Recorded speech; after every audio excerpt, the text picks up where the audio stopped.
भैया कि अब आपको बता देते हैं, पढ़े लिखे लोग 2.5 करोड़ स्टूडेंट जो रेलवे का फॉर्म भरता है जिसमें 500 रुपए सरकार लेती है, इस तरह से टोटल 12.5 अरब होता है रुपया, यानी कि 12 अरब 50 करोड़। बात समझ में आ रहा है? हमें समझ में आ रहा है, क्योंकि मैथ का मैं टीचर हूं तो मुझे समझ में आता है। हमारा गांव में 5 रुपए ब्याज चलता है मोदी जी, 5 रुपए सैकड़ा महीना का ब्याज चलता है। 3 रुपए मान लेते हैं कि मोटा रकम है तो 3 रुपए। अब 3 रुपए से हमने निकाला 3% से महीना का, क्योंकि महीना में ब्याज चलता है गांव में, तो इस तरह से 12 महीना में 12 36% हुआ, 2 साल में 72% हुआ, और ये 12.5 अरब का जो ब्याज हुआ वो 9 अरब हुआ। 2 साल आप लटका दिए रेलवे वाला फॉर्म भरवा के लड़का सबको 500 रुपया लेके। अब आप कहिएगा कि एग्जाम के बाद तो हम पैसा लौटा देते हैं, लेकिन बात यहां यह है कि पैसा तो आप लौटा दीजिएगा, 100 रुपया रख लीजिएगा, 400 लौटा दीजिएगा, लेकिन 2 साल में आपने बिजनेस कर लिया है 9 अरब का। भैया बहुत होता है 9 अरब, कोई साधारण बात नहीं है। अब देख लीजिए, आप कहेंगे कि इतना बकर बकर कर रहे हैं, भाई गरीब आदमी है। जब मेरे अकाउंट में केवल 1,23,000 रुपया था ना, तो 1 लाख रुपए हम पीएम केयर फंड में दिए थे। काहे जानते हैं? कि कोरोना से लड़ाई लड़िएगा ना, तो कोरोना से लड़ाई लड़िएगा तो देश हित में ही पैसा जाएगा। इस पैसा से जब वैक्सीन बन के आएगा, या हमारे साइंटिस्ट लोग जब इस पर रिसर्च करेंगे वैक्सीन पर, तो खर्च लगेगा। तो आदमी किसके पास जो औकात था, 1 रुपया, 11 रुपया, 100 रुपया, 50 रुपया, 1 करोड़, 500 करोड़, 1000 करोड़ लोगों ने योगदान दिया, जिनसे जो हो सका। पूरा देश आपके साथ खड़ा था, आपके साथ खड़ा था। और याद रखिएगा कि यह युवा बेरोजगार रहेगा तो आपके विरुद्ध खड़ा होगा। भैया तख्ता पलट जाएगा, ये बात पक्का सुन लीजिए। काहे कि आज हम दिल से बात कर रहे, दिल से बात किए थे तब ना मदद किए थे।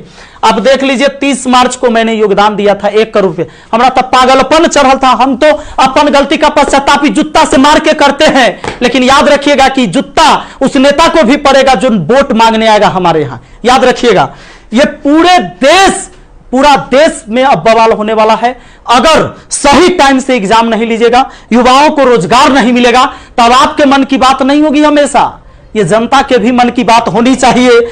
यहां पर आपको पता चले तो जिन लोगों को बुरा लगता होगा सर्च कर लीजिएगा, प्रधानमंत्री राहत कोष में 1 लाख रुपए का योगदान दिया। मैथ मस्ती लिखिएगा, ये लाइन लिखिएगा, मैथ मस्ती लिखिएगा, जरूर आ जाएगा, आपको पता चल जाएगा। हमारा घर भी करकट का है, और फिर भी अकाउंट में 1,23,000 था, 1 लाख रुपया डोनेट किए थे ताकि हमारे देश में खुशहाली आए और इस कोरोना वायरस से हमारा देश लड़े।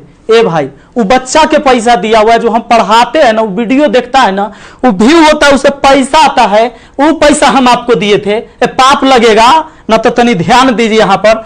ये देखिए, कहते हैं कथी कि स्थानीय खिलौने बनाकर आत्मनिर्भर भारत बनाइए। खिलौना तो हम बनल है, जैसे मन होता है आप खेल रहे हैं, जो आप कह रहे हैं लोग वही कर रहा है।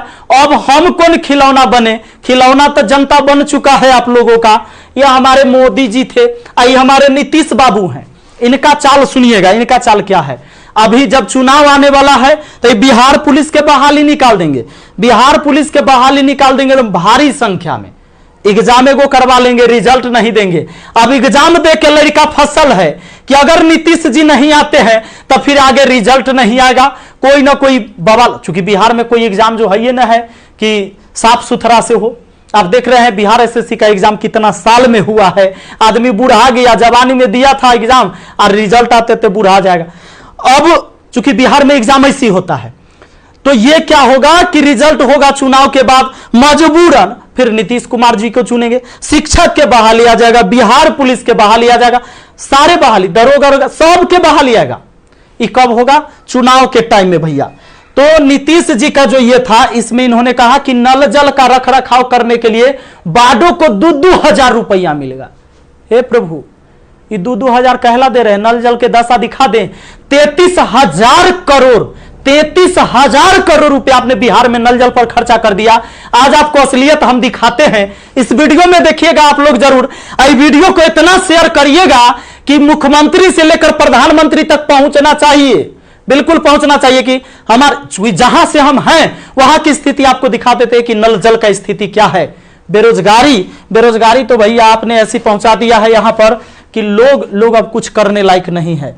आप अगर आत्मनिर्भर बनाना था, खिलौना बनाना ही था, ये कहेला पढ़वा रहे, शुरू से खिलौने बनवाते। कहेला 500-500 रुपया लेके फॉर्म भरवा लिए और 2 साल में 9 अरब आप ब्याज कमा लिए। प्रभु क्षमा कीजिए, प्रभु इस पर कोई उपाय कीजिए, वरना आपकी तख्ता पलट जाएगी। और सारे विद्यार्थी, जितने भी छात्र हैं, मैं आप सबसे अपील करता हूं, इस वीडियो को शेयर करिए, जितना ज्यादा शेयर हो।